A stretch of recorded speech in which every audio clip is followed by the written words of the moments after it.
தினமும் நீங்க பூண்டு சாப்பிடுறதுனால நெறைய பெனிஃபிட் உங்களுக்கு கிடைக்கும். அதுல ஒரு சிலத மட்டும் நான் சொல்றேன். நீங்க நோட் பண்ணி வச்சுக்கோங்க. பிளட் பிரஷர் அதிகமா இருக்க எல்லாருமே பூண்ட தாராளமா எடுத்துக்கலாம். எதனாலனா, இதுல உள்ள அலிசின் உங்க ரத்த நாளங்கள்லாம் தளர செஞ்சு, அதுல உள்ள பிரஷர ரொம்பவே கம்மி பண்ணுது. செகண்ட் ஒன் என்ன அப்படின்னா, உங்க உடம்புல உள்ள எல்டிஎல்ல கம்மி பண்ணி, ஹெச்டிஎல்ல இன்கிரீஸ் பண்ண ரொம்பவே சப்போர்ட் பண்ணுது. உங்க ஹார்ட் ஹெல்த்தியா இருக்கணும்னு நெனச்சீங்கன்னா, நீங்க பூண்ட தாராளமா சாப்பிடலாம்.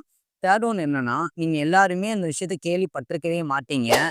இந்த பூண்ட இயற்கை கொசு விரட்டி அப்படின்னு சொல்லுவாங்க. பூண்டுக்கு பிடிக்காத ஒரு விஷயம் என்னன்னா, அலிசின், சல்ஃபர் இது மாரி நெறையா சேர்மங்கள் கொசுக்களுக்கெல்லாம் பிடிக்காது.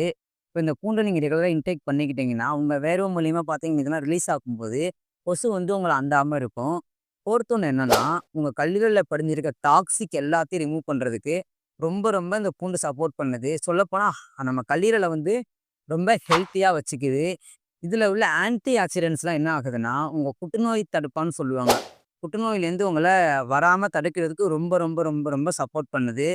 மறக்காம அந்த பூண்ட எல்லாருமே கரெக்ட்டா யூஸ் பண்ணுங்க. இதோட பெனிஃபிட்ஸ் எல்லாருமே ட்ரை பண்ணுங்க. சரிங்களா? நெக்ஸ்ட் என்ன பேசலான்றத நீங்க வீடியோல கமெண்ட் பண்ணுங்க. நான் உங்கள்ட்ட டீட்டெயிலா